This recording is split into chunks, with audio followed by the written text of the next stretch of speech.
Coffee talk, it is time for coffee talk. It is where I talk about random stuff that's on my mind. Watch out, it's time for coffee talk. So I thought I'd do this video outside today just because it's such a nice day. Yeah, I just feel like I need to get outside and soak up that vitamin D. Gotta get some of that D. And today, I'm drinking out of my Chewbacca mug. Yeah, it's pretty fucking cool. I don't know why he's wearing goggles though, that's kind of weird. But anyways, I got Chewbacca. If you didn't know, he's like one of my favorite characters in Star Wars. He's just like, he seems like a big fluffy dog. I don't know. I love him. So if you didn't see, this mug has a lid on top of it. So I'm going to take my lid off. And there we go. I'm drinking out of Chewbacca's head. Yum yum. So how we all doing? We all hanging in there? Doing good? Staying safe? I hope so. So these sunglasses I have here, I got them at Costco a while ago. I don't like to wear expensive glasses because I tend to lose them. So I got these at Costco. I mean, they do the job. They're cheap. If I lose them, I'm not heartbroken. But my husband, every time I wear them, he calls me grandma. He says I look like a grandma with these on. I don't know. What do you guys think? I don't think I look like a grandma. Okay, I took the sunglasses off because I don't know, starting to mess with me that maybe I do look like a grandma with these on. I don't know. So I wanted to talk about a crazy incident that happened to me one day on my way to work. I had left the house and I was about to get on the freeway when I realized I didn't put deodorant on. No! So I pulled into the nearest gas station, but unfortunately they didn't have deodorant in there, so then I had to go to the CVS store. So I drive over there, I park, there's a car next to me, engine's running. I just figure whoever's in there is like waiting for someone in the store and fiddling on their phone. So I go into the store, I get my deodorant, and then as I'm heading out, I see that the car is still there, engine running, and something tells me to take a look inside the car. I look inside, and there's this guy completely just slumped over in the driver's seat. So the car's running, it's parked, and he's completely slumped over. And I was like, oh God. So I started pounding on the windows. Sir, wake up, wake up. He wouldn't wake up. The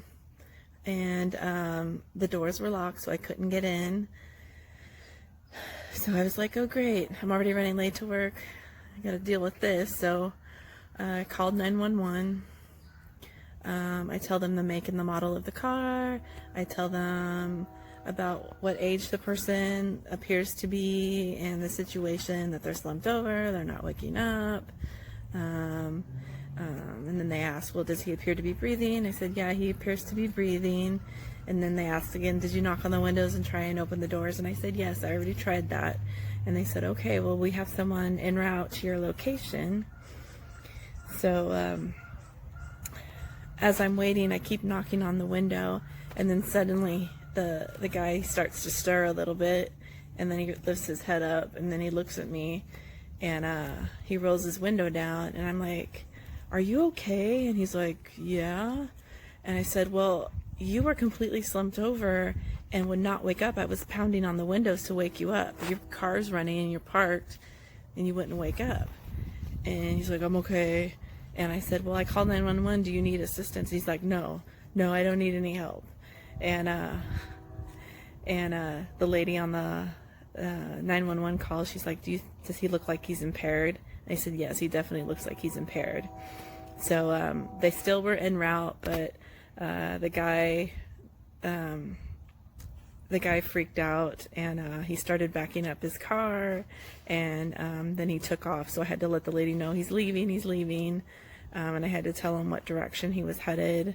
And they said, well, they have cops en route, and they're going to try and find the vehicle. So I don't know whatever happened with that guy, but that's a little crazy, right? I mean, I really hope this guy gets help, whatever he was on. I mean, it's just frustrating. I see a lot of patients withdrawing from alcohol and drugs in the hospital, and I tend to get irritated with it, and I shouldn't. I know it's an addiction, and they can't help it, and it's a sickness. It just gets frustrating though after a while dealing with patients like that. Yeah. So I'm hoping the guy, I don't know, gets help. I know they say you have to reach your bottom before you reach out for help, but I don't know. Just thought I'd share that little story with you. Oh, I don't know if you've noticed, but I did end up cutting my hair, and I didn't intend for it to be this short. I think it was like down to here before, but you know how it goes. I was cutting my own hair, and I would trim, and then this side would be shorter than the next, and I keep trimming, and it gets shorter and shorter. So I guess I should have just gone to a hairdresser. I thought it would be simple. Silly me. So oh well, I'm gonna have like short hair for a while, and my hair is like naturally really wavy, so that's why it looks all kind of curly and messy. But yeah, anyways, I hope you're enjoying my coffee talk with Trisha. If you do, please like and subscribe, and you should continue to get notifications. You might have to hit that little bell too to get notifications, but yeah, you all take care, stay safe, make good decisions, and I'll talk to you later. Ciao.